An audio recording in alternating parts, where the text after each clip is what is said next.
Buenas noches, mi nombre es Mauricio Drada, mi esposa Dori Beltrán. El día de hoy vamos a compartir un tema muy interesante de una persona que era profeta, nazareo, que era sacerdote, que era juez, que era un gran líder político. Estamos hablando de Samuel. Pero antes vamos a poner esto en la presencia de Dios. Buenas noches, vamos a poner este tiempo en manos de Dios para que sea el Espíritu Santo de Dios guiándonos en este momento. Amado Padre, te damos gracias en esta noche, te alabamos Señor, te exaltamos, te bendecimos, rendimos nuestro corazón en acción de gracias, en alabanza delante de ti. Hoy queremos pedirte, Espíritu Santo, que tú seas dándonos la iluminación y la revelación que necesitamos para poder compartir este tema, Padre, y que no sea conforme a nuestra humana sabiduría, sino que sea conforme a tu voluntad y a tu propósito.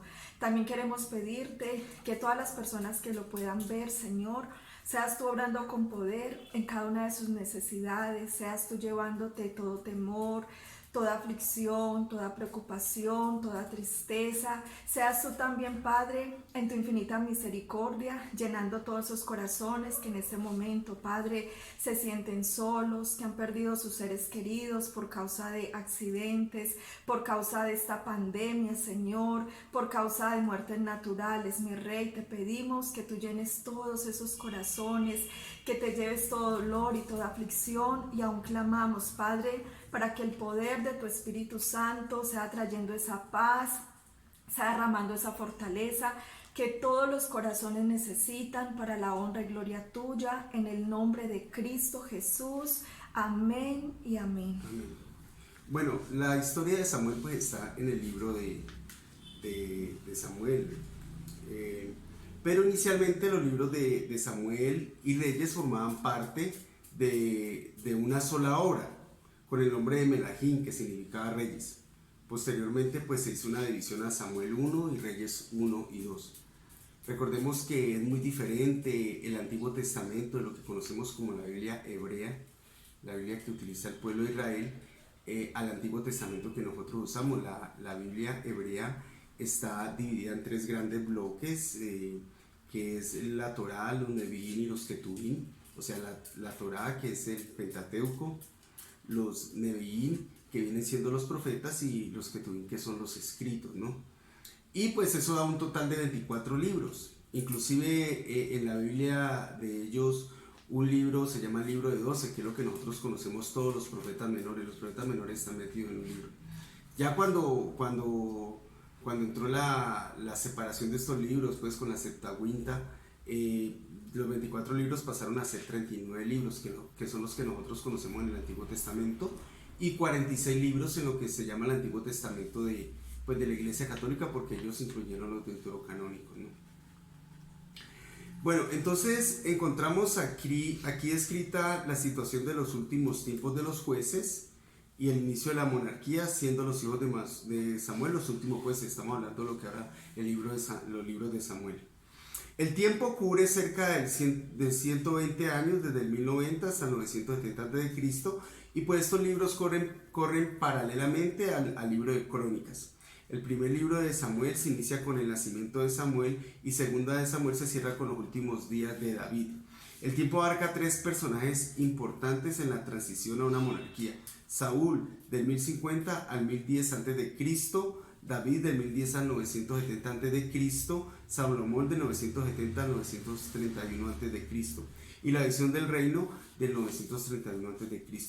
El segundo libro de Samuel comienza con David en la cima de su carrera, y se centra en los acontecimientos del reinado de 40 años de David, como el rey que unió a Judá a Israel. Acordémonos que las 10 tribus de Israel, en esos tiempos hubo una fragmentación en donde 10 tribus se situaron en el norte, y 2 tribus se situaron en el sur. Las tribus del norte constituyeron lo que se llama Israel, y las 2 tribus de abajo constituyeron lo que se llamó Judá. Por eso es que en los libros de los profetas de Isaías y Jeremías siempre se hablan palabras de respecto a Israel y a Judá, porque las tribus en un tiempo se habían dividido. Sacerdote, profeta, juez. En Samuel se unen tres facetas que lo convierten en el segundo gran personaje del Antiguo Testamento después de Moisés, según algunos teólogos. Y es una figura de transición entre la era tribal y la monarquía israelita, pero también fue nazareo y un gran líder político, ¿no? Bueno, el propósito de los libros de Samuel consiste en registrar el establecimiento del reino davídico y el pacto con el Señor. La gente escogió a Saúl de Benjamín, pero Dios eligió a la dinastía de David de la tribu de Judá. También pues tiene como propósito entender que el castigo del exilio fue por fallas cometidas en el pasado. David dio lineamientos sobre fe y obediencia como principio que garantizaran la protección y ayuda del Señor. Bueno, entonces vamos a ver ahorita, aparte de estos libros, vamos a empezar con la historia de Ana y Penina.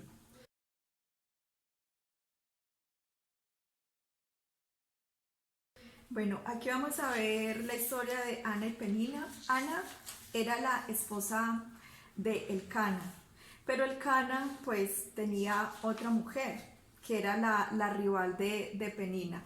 Y vamos a ver qué dice Primera de Samuel 1 del 1 al 6. Hubo un varón de Ramataim, de Sofín, del monte de Efraín, que se llamaba Elcana, hijo de Jeroán, hijo de Eliú, hijo de Toú, hijo de Suf, efrateo. Y tenía él dos mujeres. El nombre de una era Ana y el de la otra Penina. Y Penina tenía hijos, mas Ana no los tenía. Aquí, como podemos ver en este texto de la palabra, Ana no podía tener hijos. Dentro de ese aspecto cultural, el no poder tener hijos era una maldición, ¿sí? Entonces, como podemos ver aquí, Penina tenía dos hijos y Penina se mantenía siempre humillando a Ana. Y vamos a ver, y todos los años aquel varón subía de su ciudad para adorar y para ofrecer sacrificios a Jehová de los ejércitos en Silo, donde estaban dos hijos de Eli, Ofni y Finis, sacerdotes de Jehová. Y cuando llegaba el día en que Elcana ofrecía sacrificio, daba Penina a su mujer, a todos sus hijos y a todas sus hijas, a cada uno su parte. Pero a Ana daba una parte escogida, porque amaba a Ana, aunque Jehová no le había concedido tener hijos. Y su rival la irritaba, enojándola y entristeciéndola, porque Jehová no le había concedido tener hijos. Entonces, aquí, como podemos ver, para una mujer, un gran porcentaje, uno de sus anhelos es poder tener un hijo. Digamos que para la mayoría esa es como la realización de sentirse mujer. Y ella no solamente en su aspecto cultural, de que era una mujer estéril, de verse como una maldición, sino también en su parte moral, en su parte espiritual, sentirse rechazada por la sociedad, sentirse que su generación y su apellido no iba a prevalecer. Y aparte de eso, pues tener su rival allí, que siempre la estaba como poniéndole el dedo en la llaga: usted no puede tener hijos y yo sí puedo tener. Pero cuando nosotros decidimos poner la mirada en Dios, cuando nosotros decidimos creerle a Él, no importa lo que a mí me diga el mundo, no importa lo que me diga la gente, no importa si me rechazan, lo importante es lo que Dios diga y lo que Dios quiera hacer con mi vida. Aquí vamos a ver qué dice Primera de Samuel 1 del 10 al 11. Sigamos leyendo aquí en el 9. Ella con amargura de alma oró a Jehová y lloró abundantemente. Mira, una de las cosas que nosotros sí podemos hacer es ir delante de la presencia de Dios y exponer delante de Él todo lo que sentimos, la manera como está nuestro corazón, la tristeza, el dolor y la soledad. Delante de Él sí podemos despojarnos de todo esto. Esto fue lo que hizo Ana. En vez de ir y quejarse ante el mundo, en vez de ir y quejarse ante su esposo, aunque dice la palabra que él la amaba a ella de una manera muy especial. Pero ese amor no la llenaba a ella en cuanto a lo que ella deseaba, de tener esa parte de la maternidad, de poder tener un hijo, de poder sentirlo allí en su vientre. Ese amor que el Cana le daba no era suficiente para ella llenar ese vacío, ese faltante que ella en ese momento estaba teniendo. Y dice aquí la palabra de Dios, en 1 Samuel 1 del 10 al 11. E hizo voto diciendo: Jehová de los ejércitos, si te dignares mirar a la aflicción de tu sierva, y te acordares de mí, y no te olvidares de tu sierva, sino que dieres a tu sierva un hijo varón, yo lo dedicaré a Jehová todos los días de su vida, y no pasará navaja sobre su cabeza. Mire, esta mujer fue muy sabia, y fue realmente a donde ella tenía que ir, fue delante de Dios. Allí se humilló, allí rasgó todo su corazón en todo el dolor que ella tenía, en todos esos vacíos, hizo un voto delante de Dios. Y vamos a ver qué dice aquí en 1 Samuel 10:19. Y levantándose de mañana, adoraron delante de Jehová y volvieron y fueron a su casa en Ramá. Y el Cana se llegó a Ana su mujer y Jehová se acordó de ella. Mire, nuestras oraciones, nuestro clamor delante de Dios no es en vano. Cuando lo hacemos con todo nuestro corazón y cuando Dios verdaderamente mira esa inclinación de ese propósito con el cual nosotros le estamos clamando a Él. Ella tenía esa inclinación de que, de entregarle ese hijo a Dios para que ese hijo lo adorara y para que le sirviera. Bueno, sigamos entonces con esta consagración que prácticamente hicieron sobre Samuel. Se expresaba en los versículos que dijo, y no pasará navaja sobre su cabeza. Esa es una de las características de lo que se llama el nazareo. Nazareo significa consagrado o separado para Dios. Tiene 3 características especiales las personas que son consagradas como nazareo. La primera es abstenerse de bebidas embriagantes, eso está en número 6.4. La segunda es dejarse de crecer el cabello, está en número 6.5. Y la tercera, no tocar ningún cadáver, así sea de algún familiar, eso está en Levítico 21.11. El primer ejemplo claro en el Antiguo Testamento de un nazareo pues fue Sansón. Ya en la época neotestamentaria pues está Juan el Bautista, la cita bíblica que lo respalda en Lucas 1.15. Vale la pena aclarar que también hay un manuscrito en Corán que afirma que evidentemente que se ha descubierto en los rollos del Mar Muerto que certifica también que Samuel fue un nazareo.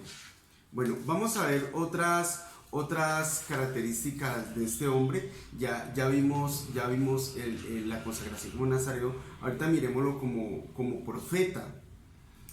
La llamada de Samuel es un episodio muy conocido. Una noche el joven escucha una voz que lo llama Samuel, Samuel, y él pensaba que era Elí que lo estaba llamando. Entonces él fue varias veces donde Elí y le preguntaba qué necesitaba. Entonces a la segunda o tercera vez Elí se percató de que lo estaba llamando Dios y le dijo que la próxima vez tenía que responder: habla, Señor, que tu siervo escucha. Efectivamente, Dios habla al muchacho y le avisa que castigará a la casa de Elí por su corrupción.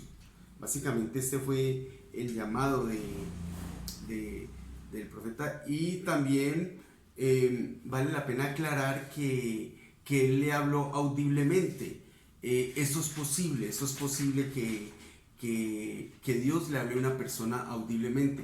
Y con este aspecto pues hay que tener en estos tiempos mucho cuidado, porque hay unas expresiones, por ejemplo, Dios me dijo, y en ese tipo de expresiones pues hay que tener cuidado cuando en realidad no es una imaginación o es un sentir. Eso pasaba mucho, se escribe mucho en términos de falsos profetas que tenían un sentir y decían Dios me dijo, y no es el caso. También ocurre actualmente se está utilizando mucho el Espíritu Santo me puso el sentir, y con eso también hay que tener cuidado, porque si bien es cierto, Dios a uno le puede hablar audiblemente, eso es real, eso no le puede quedar, eso no le queda grande a Dios. También es cierto que el Espíritu Santo le puede poner sentires a uno, pero también hay que tener cuidado que no sean imaginaciones o impulsos que uno le esté achacando de que este fue mi sentir y resulta que fue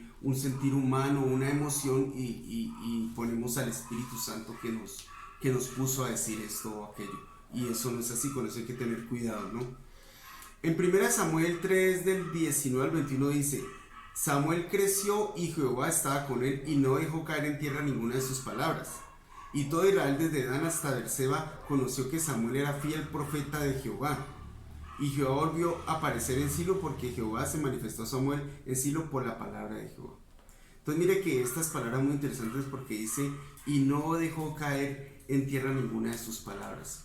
Dios le hablaba a Samuel y nunca lo dejó en vergüenza.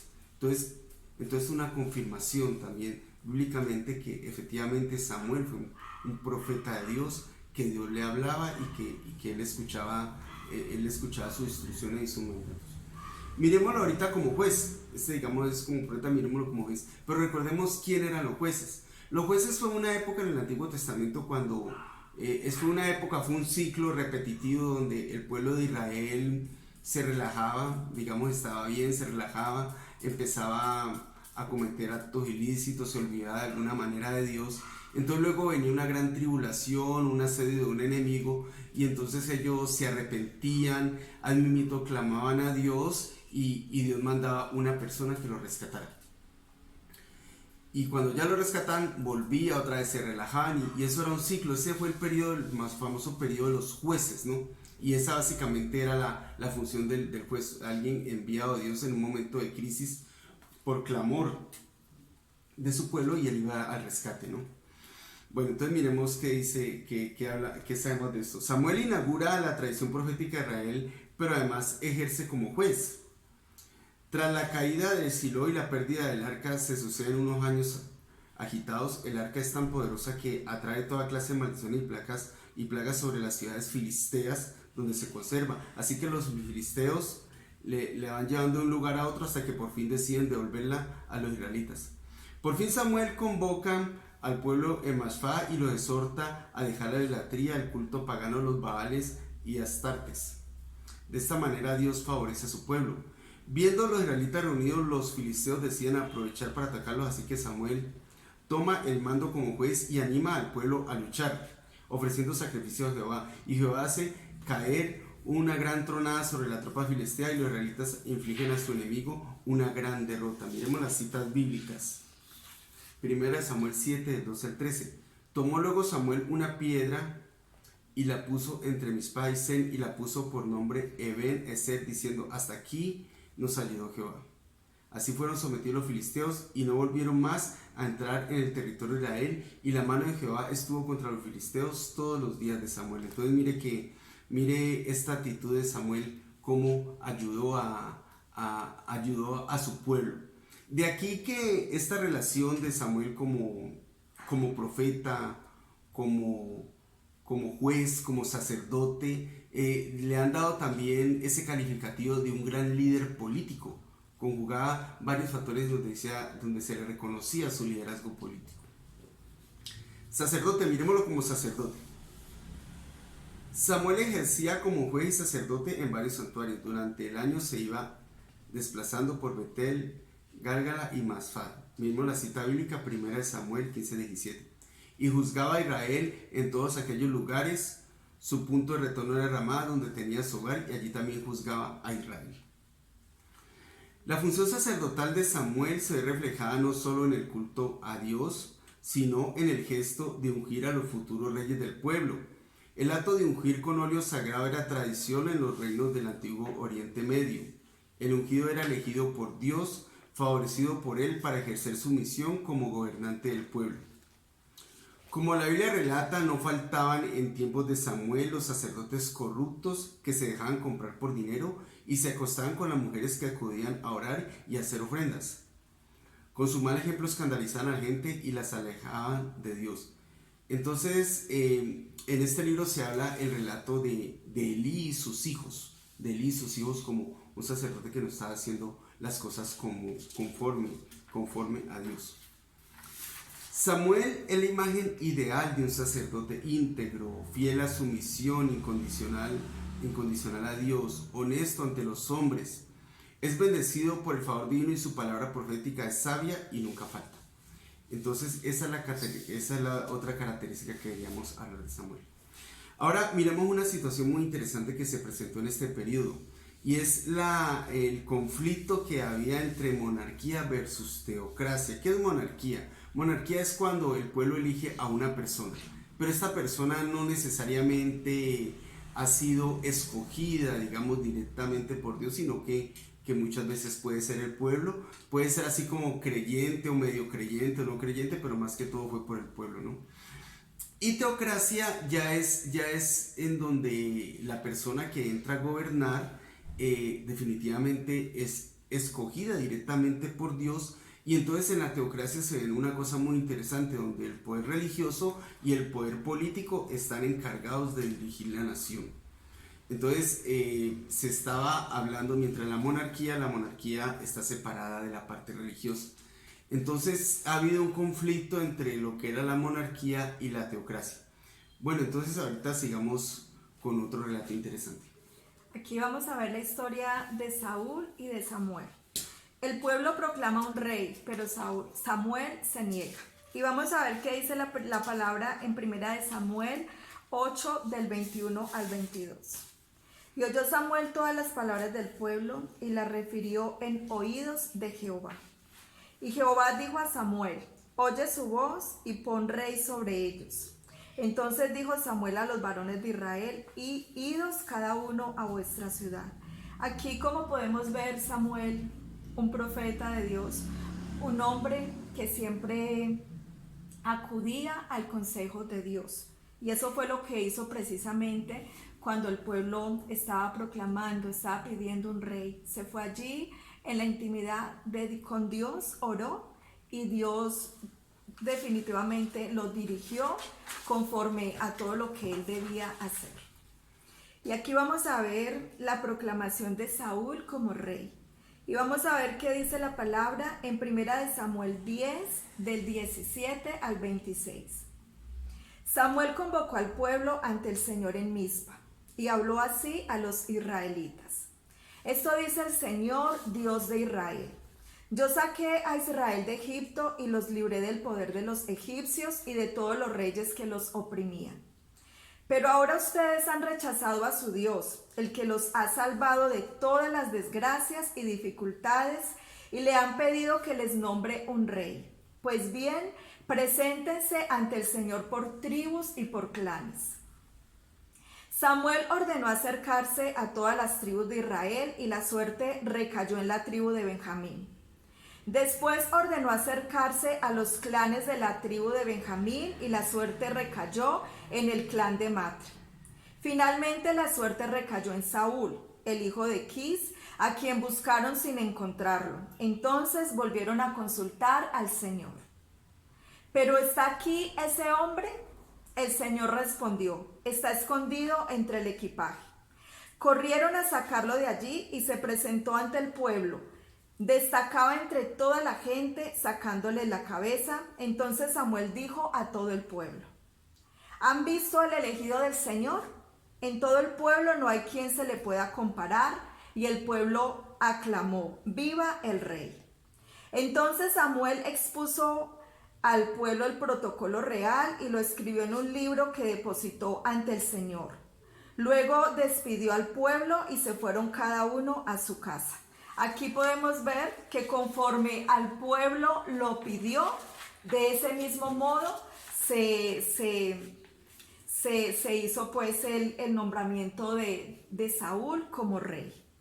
Pero también vamos a ver que Saúl fue un hombre que no recibió el consejo de Dios, que no fue obediente a las palabras que Dios le dijo, ni tampoco a los consejos que le dio Samuel. Cuando nosotros nos desviamos del propósito de Dios, cuando nosotros endurecemos nuestro corazón y hacemos las cosas a nuestra manera, a nuestra voluntad, porque a mí me parece, Saúl obedeció al pueblo por temor y se alejó del consejo y de la voluntad de Dios. Y aquí vamos a ver qué le pasó al rey Saúl por haberse apartado de esa voluntad y del propósito de Dios. Vamos a ver qué dice 1 Samuel 13, del 13 al 14. Has perdido el juicio. Si hubieras guardado el precepto que el Señor tu Dios te impuso, el Señor habría consolidado para siempre tu reinado sobre Israel.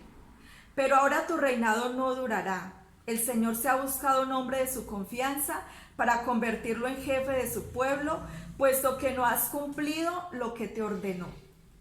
Tremendo. Cuando nosotros cerramos nuestros oídos a la voz de Dios y cuando cerramos también nuestro corazón y nos desviamos de esa voluntad de Él, lastimosamente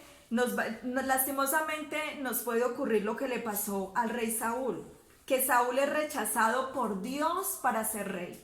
Mire, que a uno lo rechace un hombre, eso no importa, pero que a nosotros nos rechace Dios, esas ya son palabras mayores. ¿Qué podemos hacer después de eso? ¿A dónde iremos si somos rechazados directamente por Dios? Y vamos a ver qué dice 1 Samuel 15, del 24 al 28. Entonces Saúl dijo a Samuel: he pecado, pues he violado el mandato del Señor y tus palabras, y he obedecido a la gente por miedo. Ahora te ruego que me perdones y que me acompañes para adorar al Señor. Samuel le respondió: no te acompañaré, pues has rechazado la palabra del Señor y el Señor te rechaza como rey de Israel. Samuel se dio la vuelta para marcharse, pero Saúl le agarró el borde del manto y se lo rompió. Entonces Samuel le dijo: el Señor también te arranca hoy el reino de Israel para dárselo a otro mejor que tú. Miren, verdaderamente es lamentable esta situación y también la situación de Saúl, la manera en cómo Dios le arranca su reinado. ¿Por qué? Porque endureció su corazón, porque prefirió agradar a hombres que agradar a Dios. Y ahora aquí vamos a ver la historia de Saúl y de David. David fue un hombre que Dios escogió.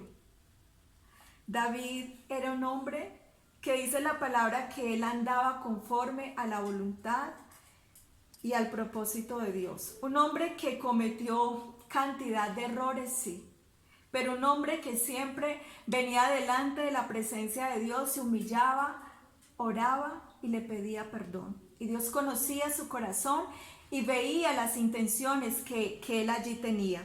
Dios eligió a David para ser rey.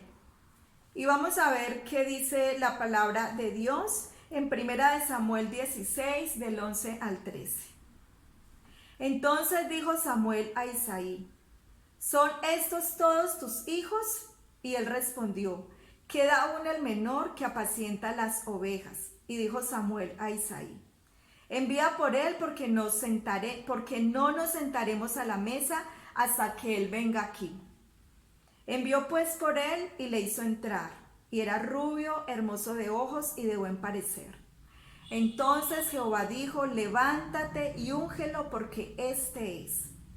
Y Samuel tomó el cuerno del aceite y lo ungió en medio de sus hermanos, y desde aquel día en adelante el espíritu de Jehová vino sobre David. Se levantó luego Samuel y se volvió a Ramá. Entonces vemos cómo David es ungido por Samuel para ser rey. Y también cómo desde ese momento dice la palabra que el Espíritu de Dios vino sobre David y que no se apartó de él.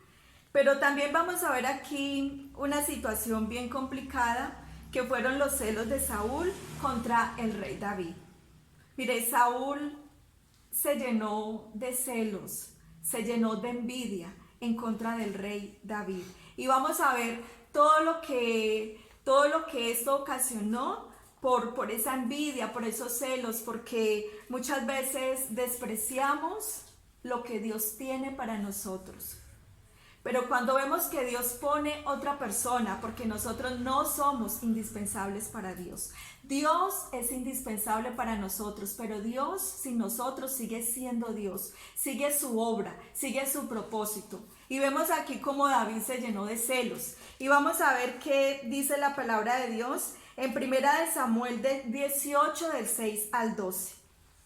Aconteció que cuando volvían ellos, cuando David volvió de matar al filisteo, salieron las mujeres de todas las ciudades de Israel cantando y danzando, para recibir al rey Saúl con panderos, con cánticos de alegría y con instrumentos de música.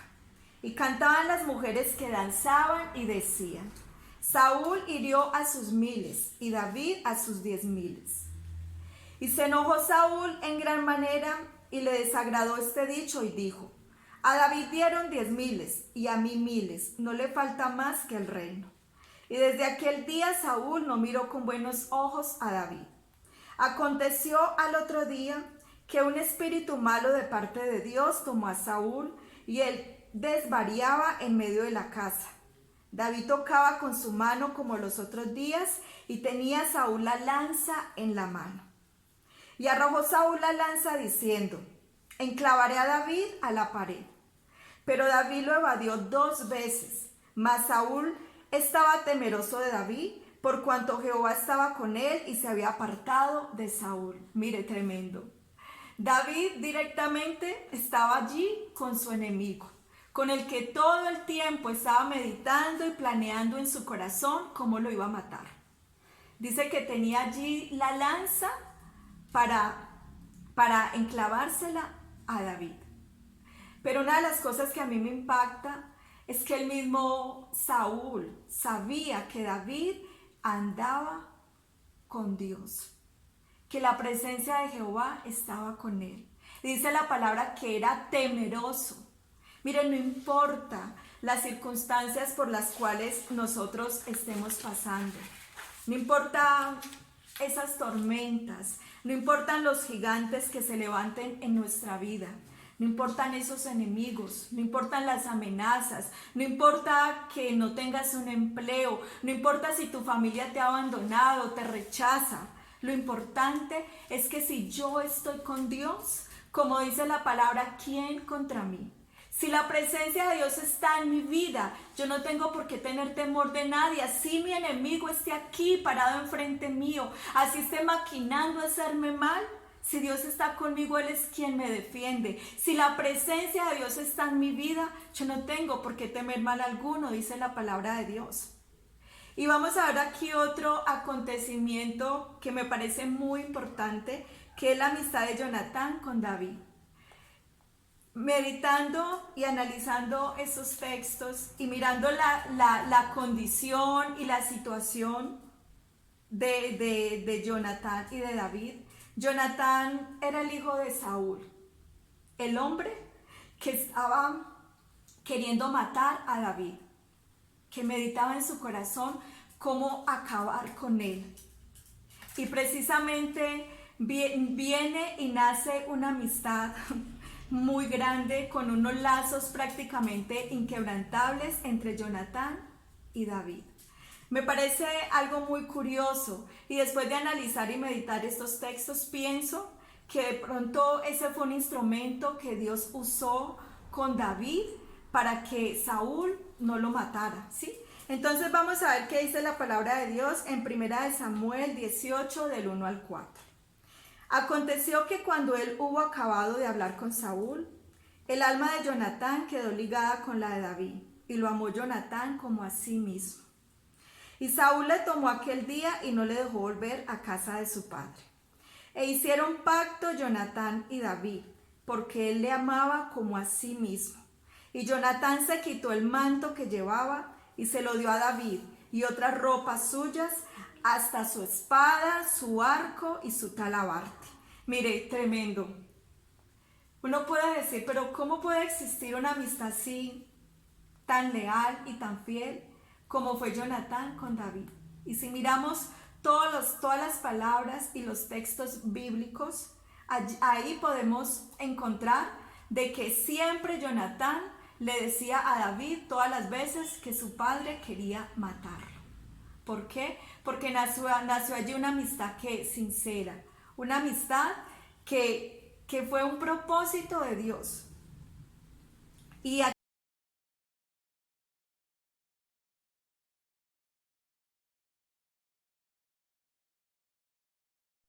ahora vamos a ver otros aspectos importantes en el reinado de David. La toma de Jerusalén. Eso está en 2 de Samuel 5, del 9 al 10. Y dice la palabra: y David moró en la fortaleza, y le puso por nombre la ciudad de David, y edificó alrededor desde Milo hacia adentro. Y David iba adelantado y engrandeciéndose, y Jehová Dios de los ejércitos estaba con él. Otro de los aspectos importantes fue la intención de David de traer el arca a la nueva capital. Aquí podemos ver guerras ganadas y la promesa de perpetuidad de su trono, que son situaciones dignas de admirar que dan testimonio de la grandeza del reinado de David. Vamos a ver otra de las batallas que David ganó. 2 de Samuel 8:1. Que fue la derrota a los filisteos. Después de eso aconteció que David derrotó a los filisteos y los sometió, y tomó David a Meteg Ama de mano de los filisteos. Aquí vamos a ver también otras batallas que David logró ganar. Batalla en contra de los jebuseos. Eso está en 1 de Samuel 27, del 8 al 9. Otra batalla se produce cuando invade la tierra poblada por los jebuseos jezritas de Amalek. Esta zona se encuentra al sur de la ciudad de Siclag. Su ataque tiene éxito a pesar de que la batalla en sí es bastante brutal y sangrienta. Entonces, como podemos ver, este reinado de David fue un reinado muy exitoso, porque David era un hombre que tenía su corazón conforme a la voluntad y al propósito de Dios. Si podemos ver todo el contexto de la palabra, pues vamos a ver que David fue un hombre que cometió muchísimos errores, un hombre que también le falló mucho a Dios, pero que tuvo un corazón sincero para venir y postrarse delante de la presencia de Dios y pedirle perdón.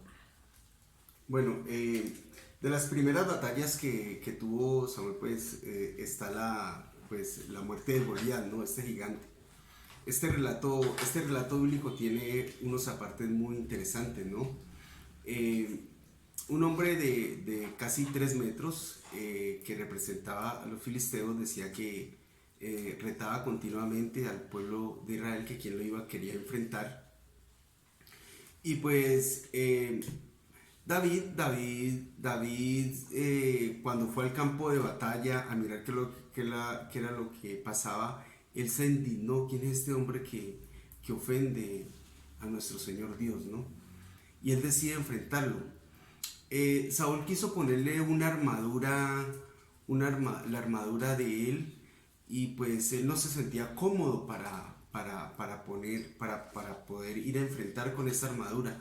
Nosotros a veces tenemos discípulos, o muchas veces tenemos mentores que muchas veces nos quieren decirle a una persona: tienes que hacer esto. Entonces muchas veces delegamos a una persona que tiene que hacer esto, pero muchas veces le decimos cómo lo tiene que hacer, y no necesariamente es así. Dios a todas las personas nos ha dotado de talentos, y ya con Dios entramos a participar de los dones. Entonces Dios utiliza muchas formas, y no necesariamente una persona tiene que hacer una cosa como uno quiera o como le ha funcionado a uno. Dios tiene muchas formas para hacer las cosas. Entonces muchas veces no es necesario que nosotros tengamos que imponerle a alguna persona que haga determinada cosa de la manera como yo le diga. Puede ser una manera diferente, ¿no? Otra de las situaciones que vemos aquí es que Goliat amenaza a David con una espada y efectivamente David le quita la vida con esa espada, ¿no? La espada está tipificada en la palabra de Dios como la palabra, ¿no? Que corta la palabra. La palabra es como una espada que corta de doble filo, que corta en los sentidos. Es una espada porque cuando el Espíritu Santo nos utiliza para dar una palabra, no solamente corta a las personas que se le está eligiendo, sino que primero lo corta a uno, ¿no? Lo corta a uno porque Dios, el Espíritu Santo, muchas veces lo confronta a uno para dar un mensaje y ese mensaje primero lo toca a uno, ¿no? Y con esto hay que tener mucho cuidado. Últimamente en estos tiempos se está haciendo un mal uso de la palabra. ¿A qué me refiero? ¿A qué me refiero? Se está utilizando mucho palabra de juicio. Una mujer adúltera, una palabra que dice acerca de los adúlteros es que los adúlteros no entran en el reino de los cielos. Jesús se encontró con una mujer adúltera, una mujer adúltera y lo que él hizo fue entablar un diálogo, es más, le pidió agua y luego le dio una enseñanza del agua de vida con esta mujer samaritana. Se vio con malos ojos que Jesús hablara con esta mujer precisamente por ser samaritana. Y como yo les comentaba, siempre ha habido una división entre las divisiones del pueblo de Dios. Entonces eso tenía su historia, ¿no?